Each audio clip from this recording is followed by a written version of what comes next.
¿Qué tanto afecta el consumo a lo que pensamos? ¿Qué tan lejos ha llegado esta sociedad del consumo? Lo que vemos y escuchamos en series, películas y televisión, ¿construye la realidad? Bueno, amigos, son cosas a las cuales estaremos buscando una respuesta en el capítulo de hoy.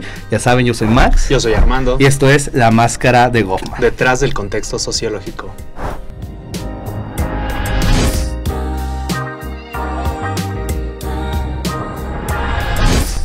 ¿Qué tal a todos, amigas, amigos? Bienvenidas, bienvenidos a este nuevo capítulo. Y bueno, tenemos a Armando. ¿Qué has estado, amigo? ¿Qué has estado haciendo? He estado chambeando, amigo. He estado chambeando. Ya tengo que chambear, inevitablemente. Es un paso. Pues, es un gusto tenerte otra vez por acá. Y bueno, el día de hoy tenemos también a un gran invitado que cabe decir, productor de este programa. Gracias a él se está haciendo igual realidad junto con la jefatura de nuestra carrera.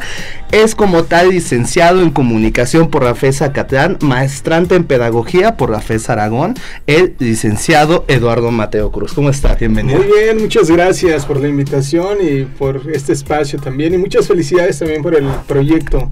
Aprovecho porque justo es una iniciativa suya, ¿no? Y eso se tiene que aplaudir, se tiene que valorar, se tiene que reconocer y por supuesto que no queda de otra más que seguirle.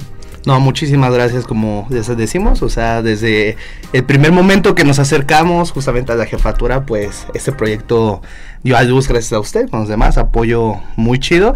Y bueno, el tema de hoy, amigos, es muy interesante como tal y quiero partir exactamente de esto. ¿Creen? Usted, particularmente, profesor, ¿cree que lo que vemos actualmente en los medios de comunicación afecta cómo percibimos la realidad? Sí, definitivamente. Hay que mencionar, ¿no?, que los medios de comunicación tienen por lo menos 3 funciones en términos sociales. Esas funciones son entretener, informar y educar, que yo más bien no llevaría al plano de formar, en el sentido de formar personas, formar sociedades. Entonces, definitivamente lo que consumimos a diario en cuestiones de industria audiovisual termina impactando en el comportamiento de las sociedades y, por supuesto, a nivel personal también. ¿Qué sucede en esta parte de la sociedad del espectáculo que propone Guy Debord, ¿no? Esta parte en la que el espectáculo se vuelve una relación entre personas mediada por imágenes. Entonces ya somos una relación entre personas donde en medio está una imagen, ¿no? Pero esa imagen es una simulación de la realidad, pero esa realidad ya está desconectada. Entonces la imagen se presenta como real para nosotros. Sí, y eso tiene que ver justamente con una postura de la escuela crítica hacia los medios de comunicación, ¿no? Que tiene, la escuela crítica dice, los medios de comunicación pueden fungir como un aparato más de dominación, de control, de coerción social, y bajo esa lógica hay que tener en cuenta que lo que observamos en estos productos audiovisuales son representaciones de la sociedad. Entonces, como consumidores nos quedamos justamente con esa imagen un tanto sesgada, porque ya no es la realidad misma, como dice Guy Debord, es justamente una representación. Y entonces, en tanto representación, nosotros seguimos alimentando también eso y se convierte en un círculo vicioso, porque ya no nada más es lo que yo consumo, sino más bien cómo percibo eso que consumo, pero al mismo tiempo eso cómo lo llevo a mi realidad. Entonces habla incluso un poquito de esta parte de cómo se me está yendo la palabra, pero cómo se performa la misma realidad a partir de lo que consumimos. Y eso lo podemos ver, por ejemplo, con casos como La Rosa de Guadalupe, ¿no? Yo creo que aquí todas las personas que estamos hemos visto algún capítulo de La Rosa de Guadalupe.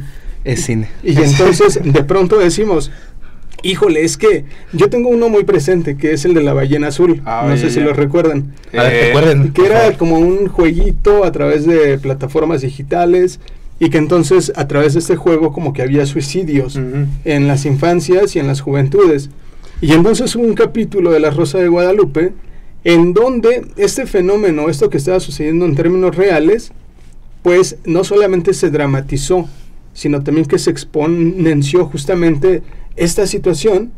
Y entonces de pronto teníamos a un montón de mamás prohibiéndole a sus hijos utilizar teléfonos celulares y conexión a internet por el miedo a que cayeran en las garras de la ballena azul.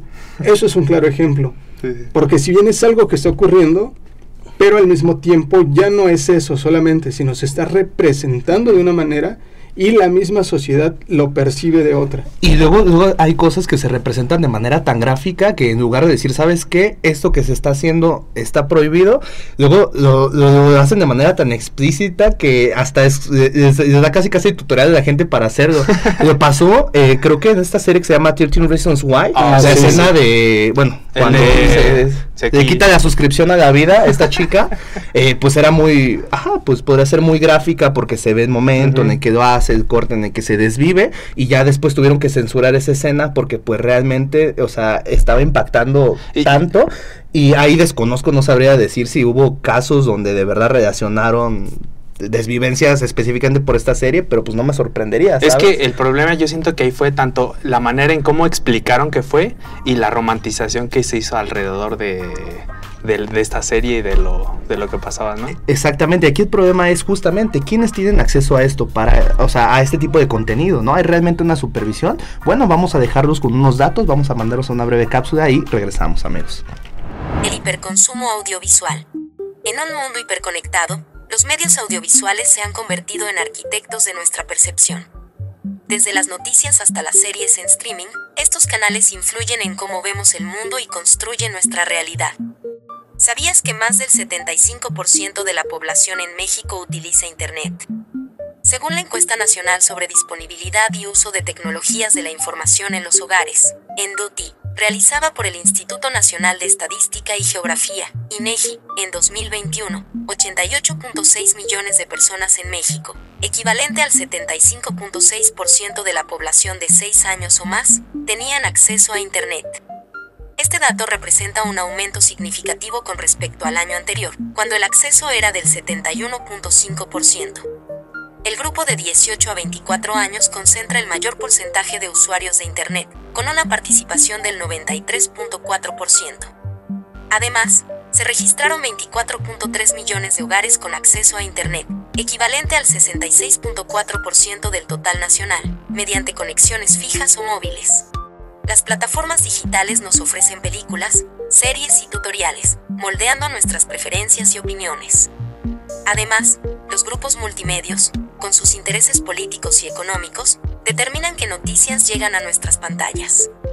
Así que es importante tener en cuenta que los medios audiovisuales son solo una interpretación de la realidad, más no la realidad en sí. Bueno, amigas, amigos, aquí lo acabamos de escuchar, los que son los principales consumidores de Internet en general es esta audiencia entre 18 y 24 años. Entonces realmente, si vemos justamente esta edad, pues ya estamos en plena razón de lo que hacemos y lo que vemos realmente, ¿no? Pero es lo que quiero encontrar, realmente nosotros ¿qué tan víctimas del consumo somos? ¿Qué tanto afecta la publicidad, los medios digitales, el algoritmo de las redes sociales? No nada más en lo que compramos y lo que vemos, ¿no? Sino incluso en lo que pensamos. No sé, ¿qué tanto cree que afecta todo esto? No, afecta definitivamente, y más en una era como en la que nos encontramos hoy en día. Le podemos denominar la era digital, la era de la posverdad. En el término de comunicación tenemos un término que es la era de la comunicación transmediática, pero que esto se ve marcado justamente a partir del surgimiento de Internet.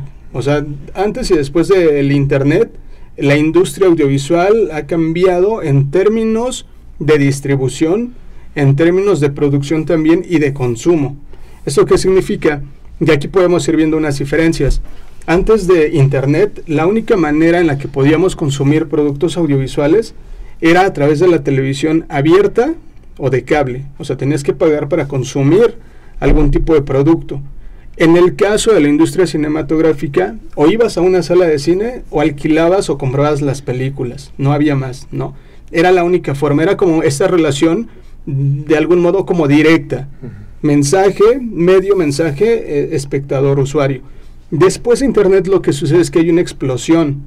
Y entonces ya no solamente consumimos contenidos audiovisuales a través de la televisión o en una sala de cine, sino que tenemos al alcance de la mano un montón de posibilidades mediáticas. Hay un autor que es Carlos Scolari, que él habla justamente de los ecosistemas mediáticos y habla también de la dieta mediática, es decir, como sociedad, como personas, cuál es nuestra dieta mediática que consumimos todos los días. Y entonces eso justamente tiene que ver con la forma en la que consumimos hoy en día esos contenidos. Porque no es lo mismo, antes si quería ver una serie, una película, tenía que pagar a lo mejor la televisión de cable. Hoy en día puedo pagar esa suscripción a una plataforma digital o puedo encontrar otras alternativas para acceder a ese contenido, ¿no?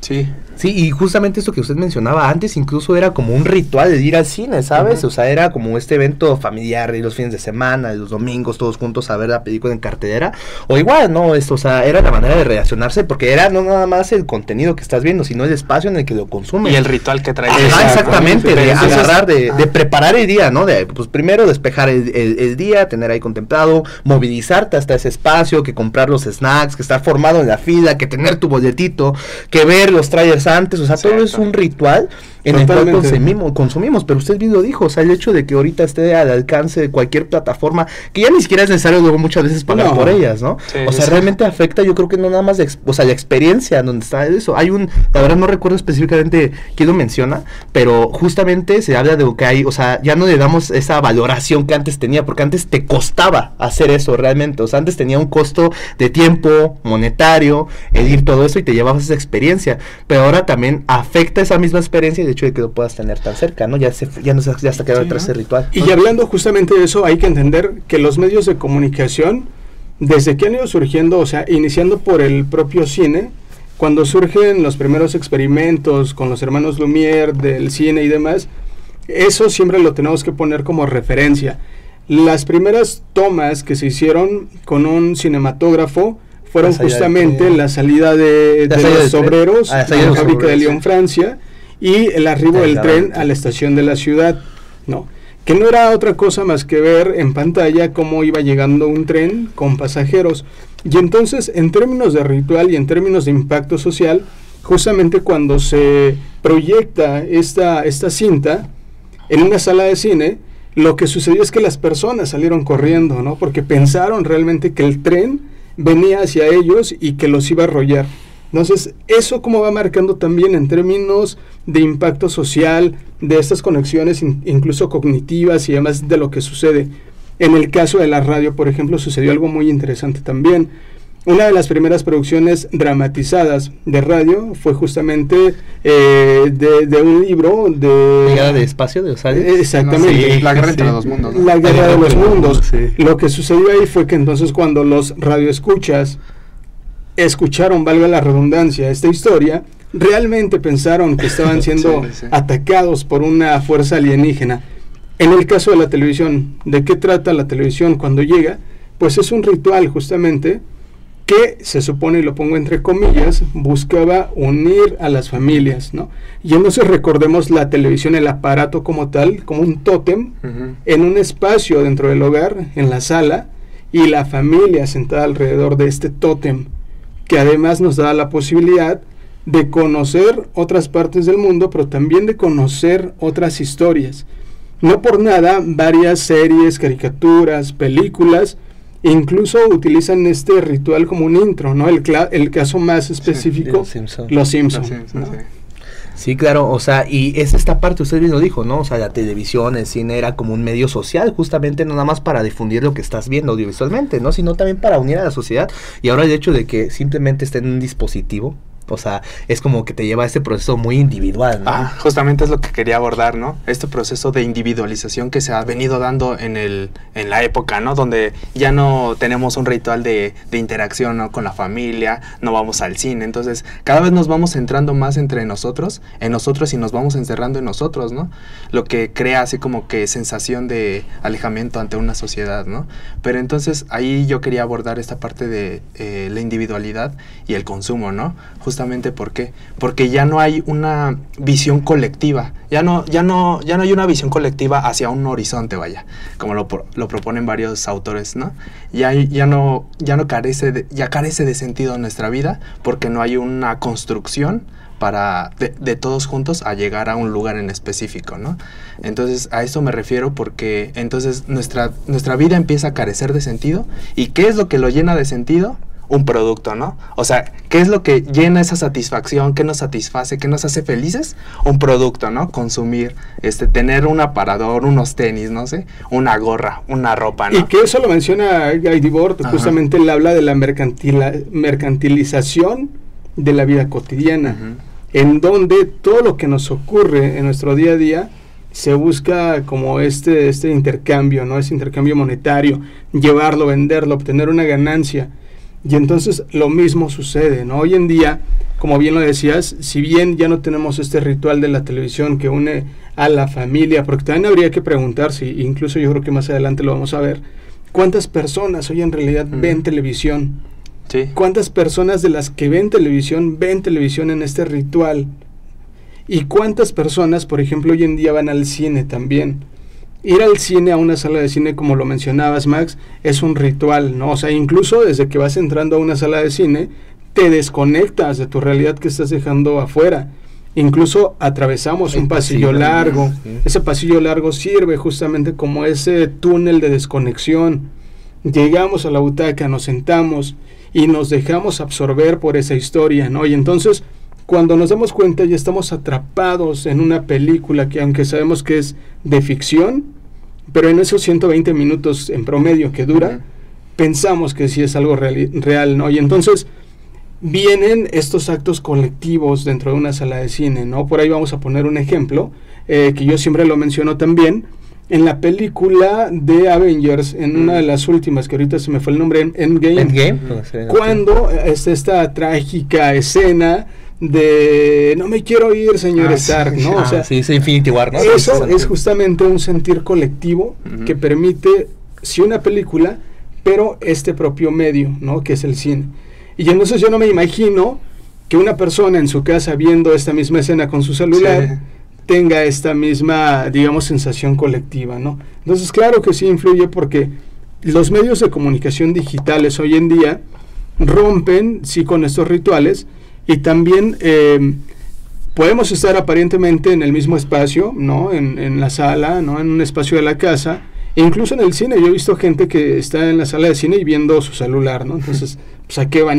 No, y he estado viendo, o sea, casos de, no sé si es Japón o Corea del Sur, donde hay salas de cine, pero, o sea, literalmente es como, hasta ya tienen como camita, como si fuera de cine premium y todo eso, pero ya no ves al de lado, o sea, es como ese espacio privado dividido, y estás nada más tú, o sea, con la película, ¿no? O sea, ya ni siquiera, bueno, que también no es como que vayas para ver cómo se la está pasando de al lado, ¿no? Pero el simple hecho de eso, o sea, están haciendo, incluso de experiencia, y las salas de cine se están adaptando cada vez a una experiencia incluso más individual.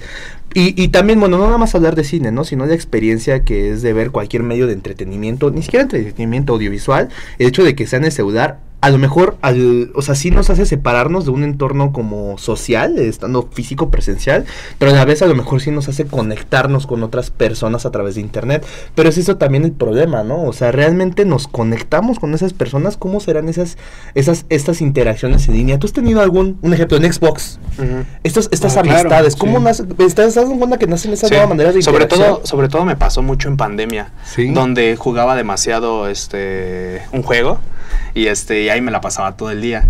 Entonces empezaba a jugar con mis amigos, pero empezamos a conectar con otra parte del país, de Tlaxcala, o sea, de varios lugares, y nos empezamos haciendo amigos. Hicimos varios grupos de WhatsApp. O sea, es posible conectar con otras partes, pero sería por medio de los videojuegos. No, es curioso, bueno, ese es otro tema, exactamente. Claro. O sea, realmente cómo, o sea, ese medio social, o sea, bueno, también de lo que son los videojuegos. O sea, yo también, ahorita tengo amistades muy, muy cercanas, que igual es porque nos conocimos mentándonos las madres en los videojuegos, ¿no? Y ahorita son de mis amigos más cercanos. Y es este medio también, digo, como pasó en la pandemia, como este afecto Among Us, ¿no?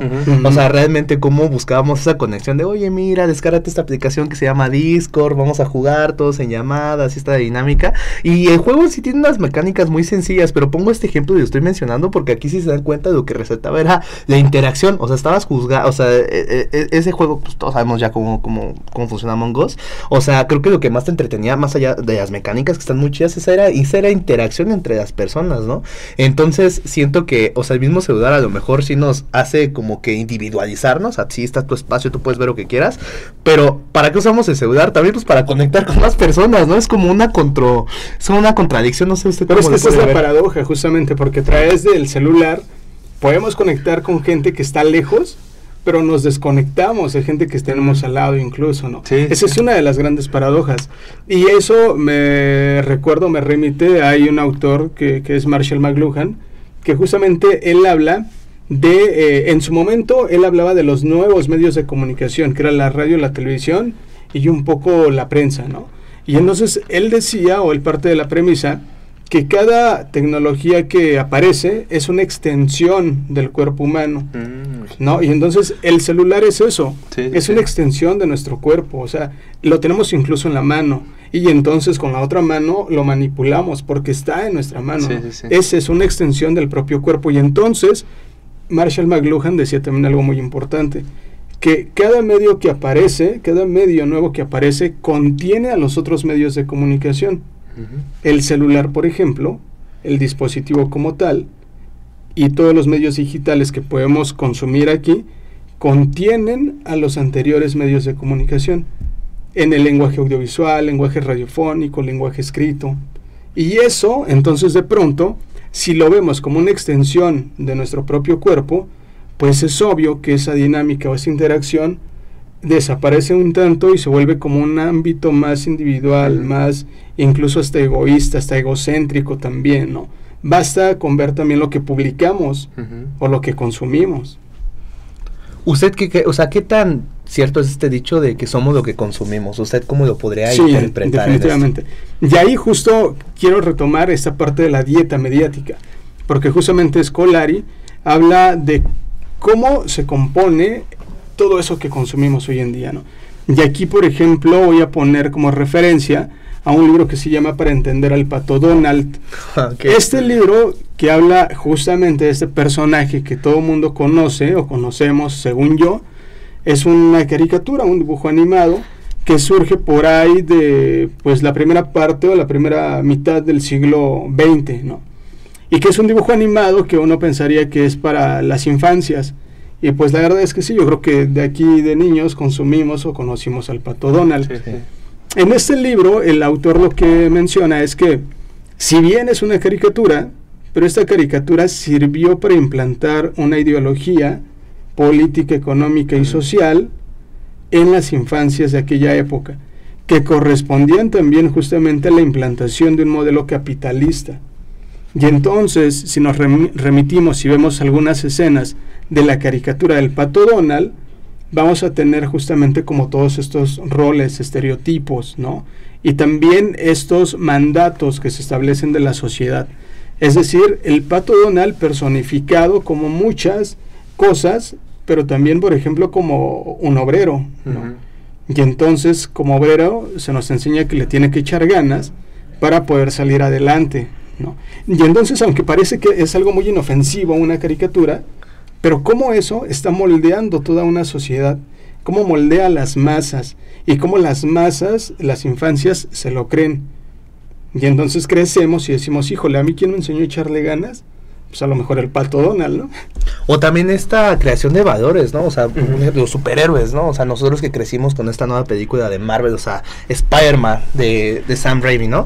O sea, realmente también como, o sea, ¿quién no quiere ser Spider-Man, ¿no? O sea, pero si te das cuenta de todos estos valores, ¿no? De decir, oye, pues sí, o sea, ese chavo promedio que no es tan popular, o sea, y a lo mejor hasta cierto punto te puedes proyectar, ¿no? Pero pues este vato que tiene sus valores bien dados, de un gran poder conlleva una gran responsabilidad, o sea, todo esto te va como que igual dando en el psique, o sea, todos estos valores te los va encajando. Si tú eres de niño, o sea, ¿quién no quiso ser igual de Capitán América, ¿no? Pero si vemos un ejemplo como el Capitán América y su historia realmente, claro, sirvió como una es de propaganda justamente estadounidense en la Segunda Guerra Mundial, porque uno de los primeros enemigos de justamente Capitán América, más allá, o sea, fue Red Skull, más allá de eso, pues era Hitler, tal cual, ¿no?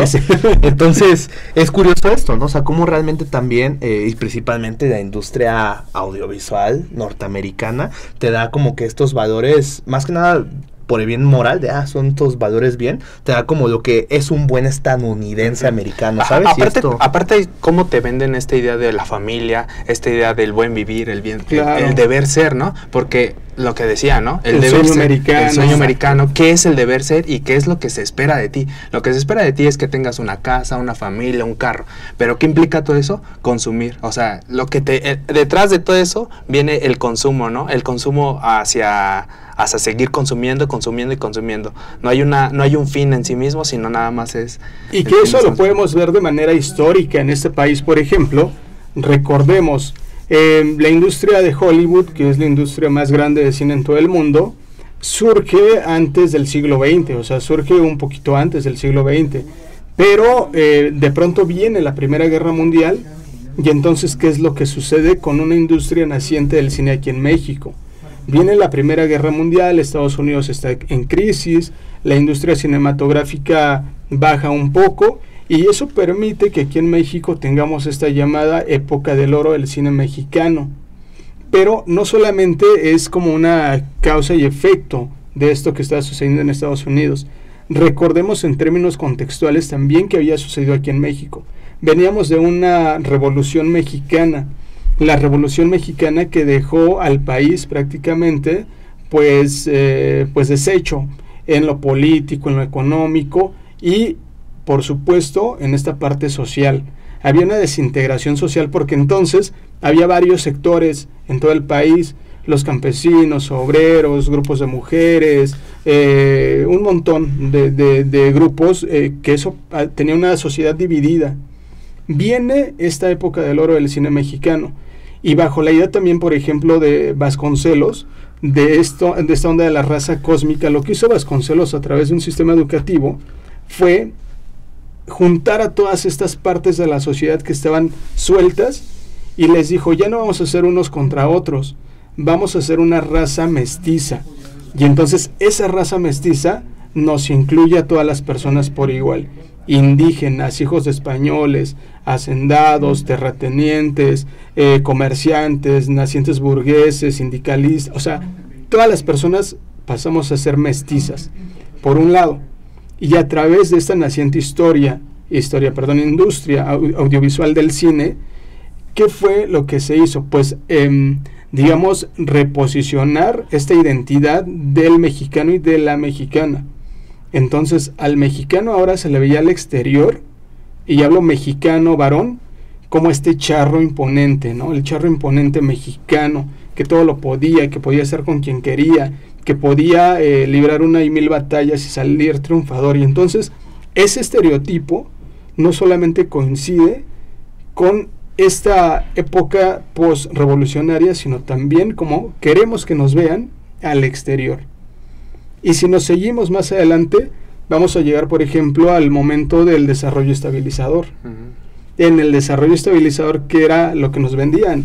Pues justamente que podíamos aspirar a una mejor calidad de vida.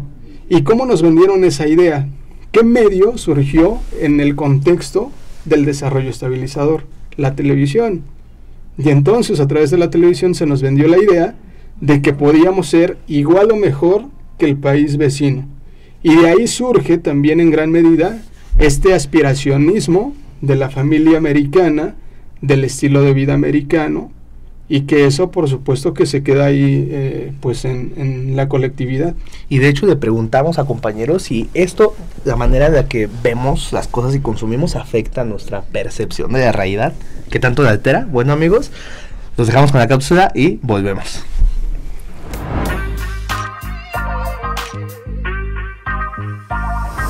¿Crees que lo que vemos en el medio audiovisual impacta la forma en la que vemos las cosas? Sí, creo fielmente en que sí, justamente lo que nos muestran, ya sea en noticias, películas, videos, no sé, en alguna plataforma digital, sí impacta nuestro pensamiento y sobre todo hay que analizar también el contenido que pues estamos consumiendo, ¿no?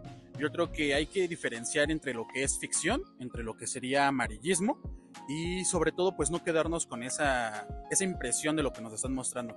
Al menos, bueno, personalmente yo considero, si veo algo, sí me gustaría, o bueno, más bien me gusta verlo desde otra perspectiva o desde otro medio para así hacer una comparación entre entre lo que es verdad y lo que es mentira, y pues así poder yo dar mi opinión, crítica. ¿Creen que lo que vemos en series y películas influye en nuestra manera de ver las cosas y de pensar? Bueno, yo creo que no, porque de una u otra forma, pues, siento que al interactuar los individuos podemos construir una conciencia de qué límites tiene la realidad y qué límites tiene la ficción. Entonces, pues yo siento ya que si eso, bueno, que si tú actúas mal o haces algo malo, pues es más porque lo haces con base a lo que has ido construyendo tu personalidad y no tanto por lo que ves. Digo, a lo mejor puede ser que se puedan usar esos como mecanismos de adiestración o para influir a las masas, pero así directamente que, no sé, un niño juegue Grand Theft Auto o vea una película de violencia y ese niño ya vaya a ser asesino, creo que falta mucha evidencia científica para comprobar que eso sea verdad. No, yo creo que sí hay ciertas cosas que pueden influir en la vida cotidiana de una persona cuando ve, pues, mucha, por ejemplo, lo que estaba diciendo ahorita de los videojuegos, mucha violencia. O sea, sí es como, pues, está chido jugar lo que no estaría chido pasarlo en la vida real. Oye, amigo, ¿tú crees que todo lo que pasa en el medio audiovisual impacta en lo que pensamos y lo que sentimos? Pues, de hecho, sí afecta, ¿sabes? Porque nosotros nos lo empezamos a creer y se arraiga subconscientemente, ¿sabes? Entonces lo empezamos a reproducir, lo empezamos a hacer e imitar, ¿sabes? Lo que pasa con la narcocultura y todo ese tipo de cosas. Creo que a veces no podemos distinguir qué es la ficción realmente y realmente lo empezamos a hacer sin saber las consecuencias que puede traer, ¿no? ¿Tú por qué crees que pase eso? ¿Cuál crees que sea la función de eso?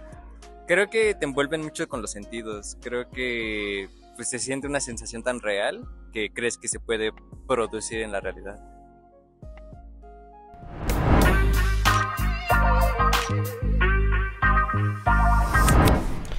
Bueno, lo acabamos de escuchar directamente, compañeros. No sé qué piensa respecto de estos argumentos que dijeron.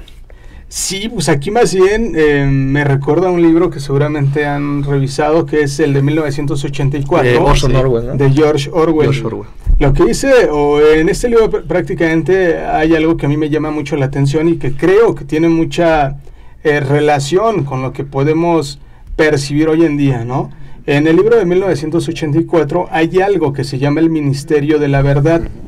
Y ese Ministerio de la Verdad no es otra cosa que una agencia informativa o una institución que busca escribir la historia una y todas las veces que sean necesarias para los beneficios de este régimen autoritario. Y entonces, si eso lo llevamos a lo que sucede hoy en día en los medios de comunicación y en las producciones audiovisuales, podemos encontrar con que los medios de comunicación realmente, en tanto hacen una representación de la realidad, pues lo que hacen es escribir una historia, ¿no?, de la sociedad. Y esto de pronto puede ser muy peligroso porque si recordamos, ya tuvimos un presidente que fue creado, armado, difundido por una televisora o por un conjunto mediático. Tuvimos también ya campañas electorales que fueron en mayor medida pues influenciadas y aparte llevadas por redes sociodigitales hoy en día, ¿no? Por canciones. Por canciones, por ejemplo.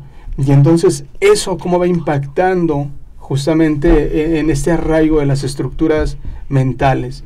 ¿Cómo se va quedando una imagen, ¿no? En el caso del expresidente televisivo que tuvimos, pues fue eso, o sea, nos crearon toda una telenovela para que la sociedad mexicana, que además está tan habituada a consumir telenovelas, se creyera esta historia rosa. Y entonces pasamos de tener un candidato presidencial a tener un galán de telenovela con la chica a la que quería conquistar también, pero al mismo tiempo en el sentido metafórico, el galán de telenovela que quería conquistar un territorio y ser presidente de una nación. Y es que es eso, o sea, usted bien lo dijo, muchas veces una imagen vale más que 1000 palabras, pero es eso, ¿no? ¿Quiénes construyen esas imágenes? Todo tiene un propósito, o sea, nosotros mismos, ¿no? O sea, ¿para qué subimos a redes sociales algo, no? O sea, nosotros, una imagen, una selfie, un meme, es para que la gente lo vea, ¿no? Pero para que vea qué específicamente, o sea, y usted bien lo dijo, yo creo que la historia se construye a través de imágenes, ¿no? ¿Y quiénes saben esas imágenes? No sé, realmente, ¿usted cree que lo que vemos actualmente en los medios audiovisuales tiene más peso que la realidad en sí. Y eso tendríamos que partir justamente de lo que es ficción, como ya lo mencionamos en el bloque anterior, o sea, las películas, series y demás de ficción que sabemos que son historias no reales, entre comillas, pero que no las llegamos a creer, ¿no? ¿Y qué sucede con aquellos productos que son de no ficción, como el caso de los noticiarios, por ejemplo, ¿no? Uno diría, es que un noticiario pues me dice lo que sucede en el día a día, pero no es que nos diga lo que sucede en el día a día, más bien nos está haciendo una representación desde la subjetividad del propio medio de comunicación, y si lo queremos ver así también desde la subjetividad del equipo de reporteras y reporteros que está dando cuenta de esa noticia, que obviamente obedecen a una línea editorial, que obedecen a intereses económicos, políticos y demás, pero que al final de cuentas es eso, la representación de una subjetividad interpretada por otra subjetividad, que son las y los consumidores, ¿no? Eso es como un juego ahí de palabras, ¿no? Pero es lo que sucede realmente. Y yéndome a ese aspecto, quiero contar una anécdota justamente. En algún momento me tocó ingresar a hacer prácticas profesionales a una televisora, un medio de comunicación, no voy a decir cuál. Entonces, yo para esto iba en 6º semestre. Entro a hacer mis prácticas profesionales y todo muy chido, me enseñan cómo funcionaba la onda, ¿no? En este medio, me empiezan a asignar tareas y demás. Y entonces resulta que un día llegan con un montón de cassettes, ¿no? El productor llega con un montón de cassettes y me dice, aquí están estos cassettes, tu tarea va a ser la siguiente. Y entonces han de saber que en edición, por ejemplo, de noticias o de televisión, hay dos formas de hacer edición. Una que es no lineal, que es la que se hace hoy en día en cualquier celular, y otra que es una edición lineal. Esa edición es cuadro por cuadro, básicamente. O sea, no puedes hacer corte, no te puedes adelantar ni regresar, tiene que ser a la par de cómo va el tiempo de la cinta. Entonces me explican, tu función va a ser revisar cuadro por cuadro de todas estas cintas y tienes que ubicar todos los cuadros donde aparece un personaje político. No voy a decir nombre tampoco, pero es un personaje político de color azul que fue secretario de Gobernación, que fue diputado y en algún momento contendió por la presidencia. Resulta que entonces me dicen, tienes que buscar y ubicar todos los cuadros donde aparece este personaje azul y lo tienes que volar, ¿no? Y entonces yo, bien obediente, porque eran mis primeros días de prácticas profesionales, ahí voy buscando el personaje, lo voy cortando y ya digo, ya terminé, aquí están las cintas. Esas cintas las pasan ahora sí al área de edición, que es donde hacen todo el montaje de las notas que vemos en un noticiario de televisión. ¿Cuál fue mi sorpresa? Que cuando me di cuenta, acababa de hacer justamente lo que se menciona en el libro de 1984. Escribir una realidad a modo y en función de los intereses de una televisora, ¿no? O sea, prácticamente borré de la representación de la realidad de esta televisora a un personaje. Y entonces eso no sucede una vez, ¿no? Sucede muchas veces con muchas personas, con muchos personajes, con muchos temas. Y entonces, cuando nosotros vemos televisión en nuestras casas, nunca nos ponemos a pensar, no, pues a quién habrán funado ahora, ¿no? O a quién habrán quitado. Únicamente nos llega un mensaje ya masticado, que esa es otra de las críticas, justamente de la escuela crítica de los medios de comunicación, que los mensajes, en el caso de la televisión, nos llegan masticados, y ya únicamente nos comemos eso que alguien más ya masticó. Y era parte de lo que nos decías en una clase, ¿no? O sea, lo que se ve no existe, ¿no? O sea, exactamente, lo que no se ve no existe. No se ve no existe. Lo que no se ve no existe, justamente es eso. Y entonces vamos a hacer un ejercicio, incluso les invito a que lo hagan en sus casas, vean qué medio de comunicación le da foco a qué personajes y qué medios no le dan foco a qué personajes, ¿no? Porque entonces ya cuando se construyen las narrativas es justo eso, lo que no se ve no existe, y si no existe entonces como sociedad no se voltea a ver tampoco. No, y es justamente esto, o sea, muchos tenemos la idea de que si aparecen los medios de comunicación es porque es la noticia real, ¿no? Pero usted bien lo dijo, o sea, detrás de todo eso, o sea, hay una productora que da dinero para que se difunda cierto mensaje, ¿no? Que quiere que ese mensaje se llegue a todas las personas.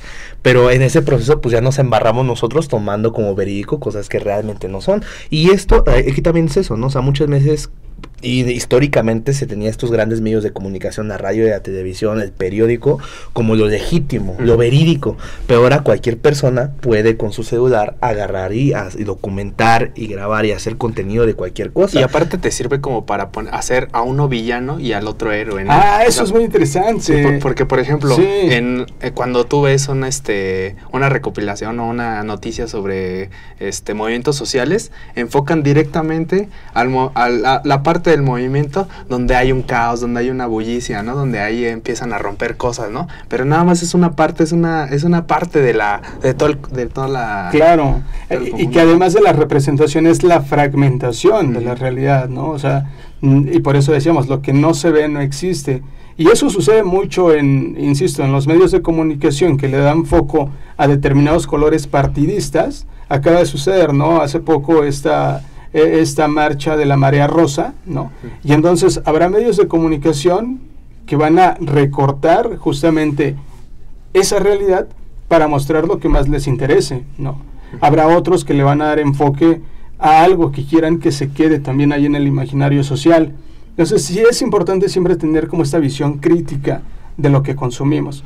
También aquí aprovecho para comentar, en el caso de la industria audiovisual o de los noticiarios que se supone que son producciones de no ficción, tenemos o hay algo que se llama la agenda setting. La agenda setting es justamente la manera en la que se construye una agenda mediática. Y entonces se le da prioridad a una información por encima de la otra con algunos determinados intereses. Pero esta teoría de la agenda setting también dice algo muy importante, que los medios de comunicación le dan a la sociedad de qué hablar, pero también en qué pensar, ¿no? Y entonces, si nosotros analizamos justamente lo que consumimos en noticiarios, por ejemplo, vamos a encontrar que los noticiarios están cargados de notas rojas, de violencia, ¿no? De agresión, de destrucción ambiental, o sea, cosas muy negativas. Y entonces, si le preguntamos a la sociedad, ¿cuáles son las noticias que has visto recientemente? Pues obviamente te van a decir esto, ¿no? Incluso si después le haces una encuesta de percepción de seguridad, lo más probable es que te digan que se sienten con mucha inseguridad, no porque no esté sucediendo o no haya una cuestión de inseguridad en el país, sino más bien porque ya lo vieron y lo escucharon una y otra y mil veces, que eso, insisto, termina dando de qué hablar y de qué pensar a la sociedad.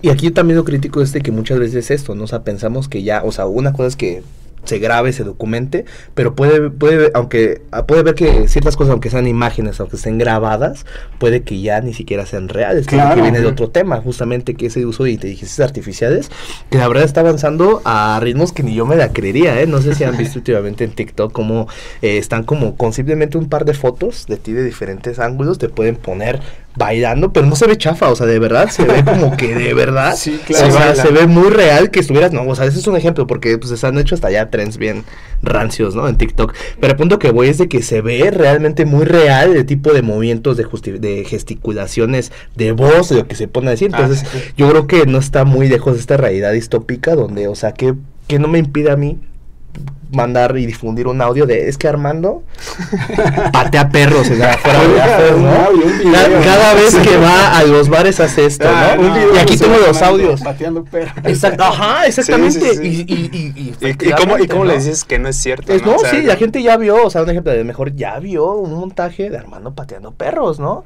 Pero... Y que eso a lo mejor es en el caso menos malévolo, ¿no? Sí. Pero cuántas situaciones hemos escuchado y visto hoy en día, ¿no? De casos donde se usurpa la identidad de ciertas personas, se monta en videos hechos con inteligencia artificial con otro fin, ¿no? Y eso es muy delicado.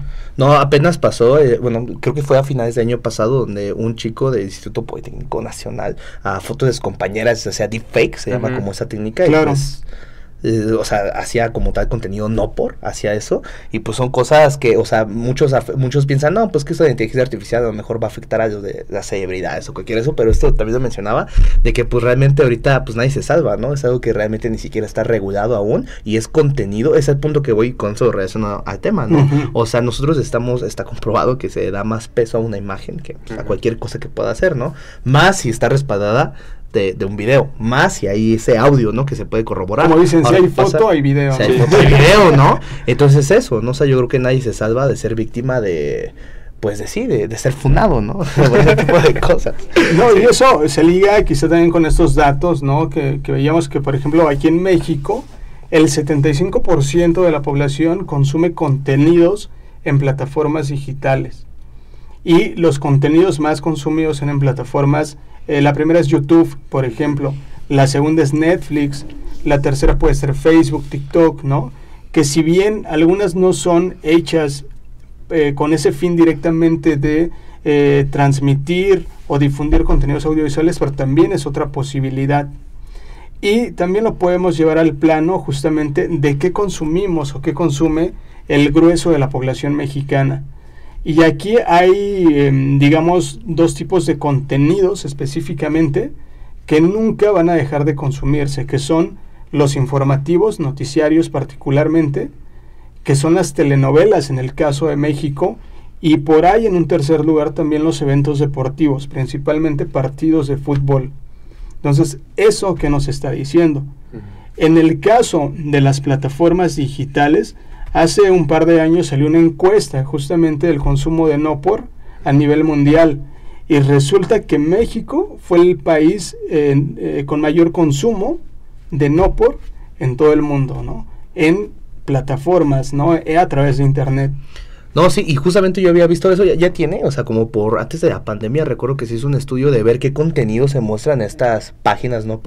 Y muchas veces, o sea, eran títulos así como de encuentro a mi novia dormida y, ¿sabes? O de agarro desprevenida a tal persona y, o sea, bueno, ejemplos donde neta, o sea, ya ni siquiera es el acto en sí, ¿no? Sino son cuestiones de abuso, de agresión, cosas que a través de eso se normalizan, ¿no? O sea, donde pues sabemos que, pues, principalmente de edad donde se te alborota de hormona, pues a los 12, 13 años, una edad muy temprana en eso, adolescentes prepubertos, y es eso, o sea, que tienen ya contenido miles y miles de horas, ¿no? Simplemente 2 clics de distancia. Y aparte de lo que nos decías un poco, ¿no? De que hay ciertas personas es que es su primer acercamiento hacia la sexualidad. Y a lo mejor es la única, entre comillas, porque no lo es, dosis de educación sexual que van a tener. Entre comillas, claro. Y es algo realmente preocupante, porque sigue siendo hasta la fecha pues un tabú, justamente el consumo de no por ahí, ¿no? Pero es eso, ¿qué tipo de no por se ha hecho, ¿no? O sea, ¿y quiénes lo consumen? O sea, yo creo que también es algo que no se ha abordado realmente. ¿Usted qué tanto cree que impacte estas cifras de consumo de Híjole, es un tema un poco escabroso, pero no tanto. O sea, la realidad es que si bien ya lo mencionábamos, ¿no? O sea, todo lo que vemos termina impactando, pero en el caso de este posicionamiento que dice que los medios de comunicación contribuyen a generar estereotipos, comportamientos, actitudes, incluso a esta parte de la formación de la que yo les hablaba, ¿no? Formación en el sentido más del ser humano, más que educativo del ser humano, es decir, cómo se forma una persona en el ámbito de lo sexual, ¿no? Y entonces vamos a encontrar que por lo menos entre varones en la comunidad masculina es muy común, o es casi 100% seguro que todos hemos visto no por algún momento de nuestras vidas, y que el primer acercamiento a la vida sexual o a una representación de la sexualidad fue a través de estos contenidos audiovisuales, ¿no? Y entonces, ¿qué sucede aquí? Que nos vamos construyendo un imaginario de cómo tiene que ser el ejercicio de nuestra propia sexualidad, y entonces vamos construyendo también estereotipos de cuál es el rol que le corresponde al hombre dentro de un acto sexual y cuál es el que le corresponde a una mujer dentro de ese acto sexual. Y aquí esto lo menciona también Goide, menciona justamente que hay una mercantilización de la vida real, ¿no? Y en el caso de la sociedad, pues la sexualidad también es parte de nuestra vida cotidiana. ¿qué es lo que sucede? No solamente se cosifica, en este caso, a la mujer, ¿no? A partir de lo que vemos en el no por, sino que también hoy en día tenemos plataformas que permiten esa mercantilización de algo que aparentemente es tan íntimo, ¿no? Que es como la vida sexual. Y no es que no haya ocurrido antes, ¿no? Sino que más bien bajo esta premisa de que hoy en día tenemos apertura y acceso a estas plataformas, pues las facilidades tecnológicas y herramientas también están ahí disponibles. Lo que me lleva a lo siguiente también. Habíamos mencionado, o en algunos otros capítulos habían mencionado ustedes, esta parte de la sociedad líquida, donde hoy en día todo lo que consumimos fluye así con gran rapidez, así como llega se va. Pero incluso hay otros autores, como lo mencioné hace un momento Carlos Scolari, que habla de una sociedad gaseosa incluso. O sea que ni siquiera da tiempo de que fluya, así como llega se esfuma, ¿no? Y va y desaparece. Y entonces eso también demanda como consumidores de tener esta inquietud y esta espinita por querer más y más y más y consumir más y más, ¿no? Y son las dinámicas en las cuales nos adentramos hoy en día en cualquier tipo de contenido. Seguramente a todas las personas que nos escuchan o que estamos aquí, nos ha pasado que no dormimos por ver una serie en Netflix o en cualquier plataforma. Empezamos por un episodio y decimos otro más y ya, ¿no? Y cuando nos damos cuenta, ya se nos fue la noche entera viendo esa serie. Lo mismo sucede también con estos contenidos, ¿no? O sea, parecería que hoy en día ya no hay como esta satisfacción, y que incluso eso lo mencionan algunos autores, ¿no? Esta parte de siento un vacío que tengo que llenar, pero que es a consecuencia también del propio sistema en el cual nos encontramos hoy en día, en un sistema capitalista, en un modelo neoliberal, que nos demanda justamente lo que menciona también Byung-Chul Han, ¿no? Esa parte de la sociedad del cansancio, porque entonces estamos tan acostumbrados a ser productivos, porque es lo que se nos ha dicho, que necesitamos a toda costa cubrir parte de nuestro tiempo libre con lo que sea. Y si eso implica consumir películas y series o cualquier tipo de producto audiovisual, lo vamos a hacer incluso a costa de algo tan importante como el descanso, como el sueño.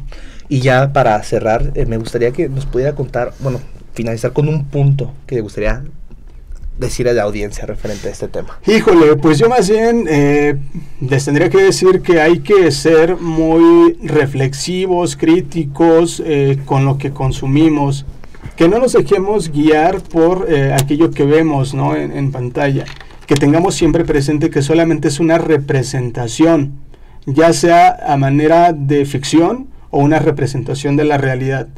Y hay dos fenómenos hoy en día que estamos perdiendo de vista, que es justamente una adicción a cuestiones digitales, entre ellos las plataformas, y por supuesto una falta de alfabetización en cuestión de contenidos audiovisuales. ¿Y alguna recomendación que les quisiera hacer? ¿Alguna serie, alguna película referente a esto para cerrar? Para empezar, el libro de 1984 de George Orwell, La sociedad del cansancio de Byung-Chul Han. También les podría recomendar algunas series como, pues creo que ya se han mencionado también, Black Mirror, por ejemplo. Y pues lo que sí les puedo decir es que sí vean televisión, vean películas, series, pero siempre con este sentido crítico.